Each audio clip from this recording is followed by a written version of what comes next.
Welcome to As Real as They Come Dallas. My name is Yulia Brown, and this episode is brought to you by Guaranteed Rate Mortgage and photos by Walt. So please don't hesitate to contact us for any one of those needs. And today in our studio, we have our very amazing friend and a guest, Windell Norris Marcus. Well, for all of those of you that are a little bit older than 5 or 15 or 10. Yeah, after 16. Y'all will definitely get the reference of Chuck Norris, one of the most amazing karate movie stars. So, welcome. Thank you for having me over. Thank you for being here. So, tell us about yourself. Tell us where are you coming from and what's your passion these days? My name is Windell Norris, as you say. I grew up originally in Puerto Rico. Born and raised there. I went to college there, so I graduated from creative writing at the University of Puerto Rico. Later on, I started traveling around the world. I was able to live a little bit in Asia and Europe, and I've been back established in the DFW area since 2016.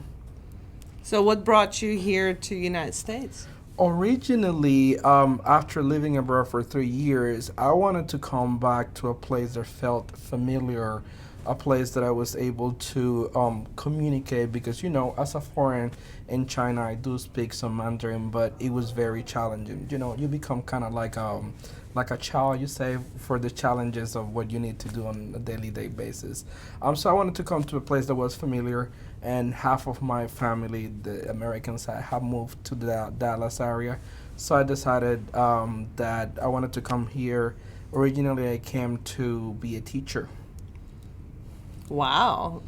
Yeah. Well, you kind of in a way, because what you do now, you actually get to educate people on the process and a lot of different things and literally helping people do baby steps in real estate. So let's talk about your real estate. How did you get to real estate from wanting to be a teacher? So after being established as a teacher for some time in the DFW area, I decided that it was time to buy my first house. I went through the process, and I remember thinking, you know what, real estate seems like something interesting to do. And then I did some research on how to do it, and the more I looked for what was it that a realtor do, the more I could see myself on it. Next thing you know, I was already taking my courses, doing my education, found me a broker, and here we are. Here we are. The rest is the history. Very nice. So, what did you teach when you were in that field? First I started teaching internationally for 2 years, and I used to teach American history in China. Coming back to the States, I taught 1 year in middle school. 1 year in high school, and I've been teaching for 4 years in middle school. And I teach German and Spanish as a second language, but I'm also the head coach of the soccer boys team, the softball team, and the baseball team.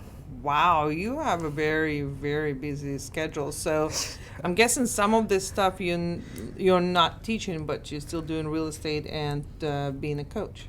Yes. So currently I'm transitioning into being a full-time realtor and a full-time realtor. But I have been teaching and being a realtor for some time already. Very nice. So what do you say? I know you traveled quite a bit, and we'll get back to your real estate. I would like to learn more. What was the most memorable trip that you had? Memorable trip?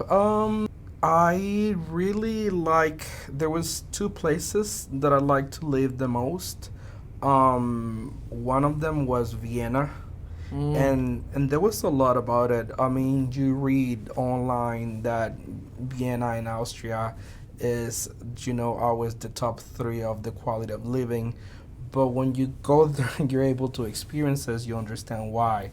In my case, it was things like they had cultural activities every single week, multiple of them happening in the city. So I was able to partake in different stuff around the city. They are a very bicycle city. Mm-hmm. They think they're not. But me coming from Puerto Rico, the fact that 6% of the population only use bicycle as their medium of transportation in the city was pretty impressive. So we're talking about roughly 120,000 people.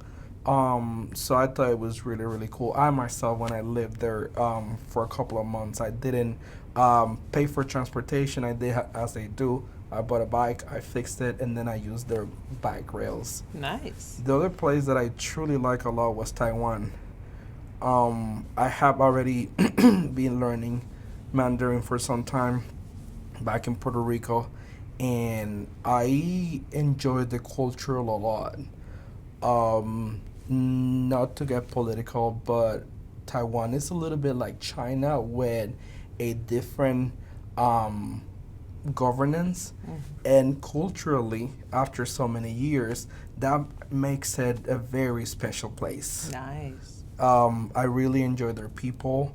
The weather is similar to what I'm used to home. It's subtropical, not tropical, but subtropical. So, comfortable enough for me to be around, and it was pretty nice. I like the culture, the weather, the people, and I learned a lot of Mandarin while I was there. I was living in a place that is not too big. I was living in the third biggest city, but on the outskirts, and that truly pushed my Mandarin skills. Because I just, let's say I wanted to have breakfast. Well, I either spoke Chinese or I had no breakfast. There you go. And that's very good point. You have to get out of your comfort zone to project to the next level. And that was what you did pretty much to yourself. You wanted to project to the next level with your Mandarin skills, and that's what you did. And looks like you're doing the same thing in your career, projecting to something bigger, and you're going to do a lot of transactions and guiding a lot of people, so your teacher skills will be very handy. Yes, they already are very handy. To be honest, I would have never thought that so many of the abilities and skills that I felt that I developed as a teacher were going to help me as they are helping me in the real estate world. But in reality, there is a lot of it, and I see it on a daily basis. I have noticed there have skills that I come with that help me handle especially difficult transactions and situations. Then when I look back, it's a reflection of the experiences that I spent being an educator. So what area in DFW you specialize in? I specialize in the Oak Cliff area, but I also work a lot in Seagoville, Bulk Spring, Mesquite, and Dallas County in general. Very nice. And what is your typical client? I work with a lot of first-time home buyers, but lately I have been specializing on what I like to call first-time investors. Mm-hmm. These are people that happen to already own a home, so they have gone through the process of buying a property. They understand how it works, but it's the first time that they're going to start investing in a second property. Maybe they want to buy a multifamily as an investment. So although they know something about the mortgage, they know something about the real estate world, they want to take it to the next level, put in some of their money that they have aside to start new ventures. Very nice. And is it harder to work with investors than it is with residential that buying primary residence? I'll say it's different. I wouldn't say it's harder. It's very interesting. They have definitely different needs. They already know a little bit about the industry, so you have to cater to their new needs. Let's say, for example, to a first-time home buyer, you will be explaining the buying process versus to a first-time investor. I do CMAs, comparables, for them to know what will it be the after renovation value of the property, or what will it be the potential that the property could be rented for, etc.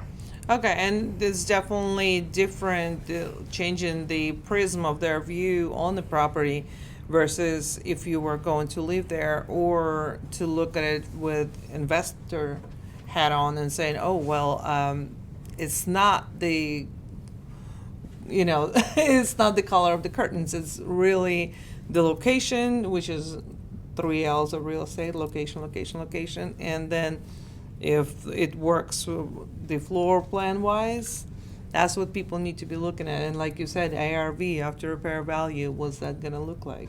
Yes, funny thing, very often this kind of client that I have been specializing on lately don't even see themselves or consider themselves as an investor. I call them investor because just like I explained one of them, look, you already have a house that you live in, you have a house that you're renting, and you're trying to buy a third house, you're an investor. You invest $5,000 in Bitcoin, you investor. You invest in a couple of $100,000 in real estate, you are definitely an investor. Yeah, when you're going to your second, third property, whatever your ventures are at this moment, yeah, I consider you an investor, and that's mostly what I'm doing right now. Their needs are different. They already have an idea of the market, but they want to make sure that they are doing something that is going to generate an income. And where do you see yourself next couple of years? That's a great question. I actually see myself possibly going back and forward, expanding my business to some other cities, maybe having people that help me make my business bigger. Absolutely. Absolutely. Well, definitely. Looks like you got it all planned out and ready to go. What would you say if you were me? What question I didn't ask you that you would like to elaborate on? I would like to add a little bit to what you just asked me. I'm also seeing myself making a bridge between my international experience and what I'm doing locally. So I'm also seeing possibly guiding business from locals to abroad and from foreigners to the DFW area. That's a very nice goal. That's definitely. And working with the network of people, and I know you network quite a bit. That's Yeah. where we met. Yeah. So I definitely see you connecting with the right people, and this will definitely come true for you. I would like to thank you for being on our show. Thank you, Windell Norris. And thank you for watching. Please don't forget to like, subscribe, share, comment. We're always open to your feedback. And like I said, this episode was brought to you by Guaranteed Rate here in Dallas area and by Photos by Walt. Thank you so much and have a great day.